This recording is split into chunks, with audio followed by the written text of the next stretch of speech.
quase chegando na casa do Bastião, um velho amiguito do querido Lula lá. Ele disse que aqui seria um bom lugar para eu me esconder do Trump. Você que é o Bastião?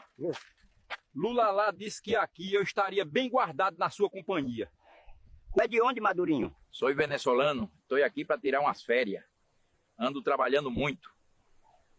Bastião, quem é esse Madurinho? Esse negócio tá muito estranho. Faz o investimento disso direito. Vai que ele é uma pessoa perigosa. Deixa de coisa, Zefa. Madurinho é gente boa. Me deu até esse sal aqui de presente. Bota na comida amanhã. Zefa botou o tempero que o Madurinho trouxe e deu um sabor diferente para essa comida. Tá bom demais isso aqui. O que é isso? O que tá acontecendo? O Chewbacca tá atrás de mim. Sai daqui, Trampinho. Que tempero é esse? Eu virei um Pokémon.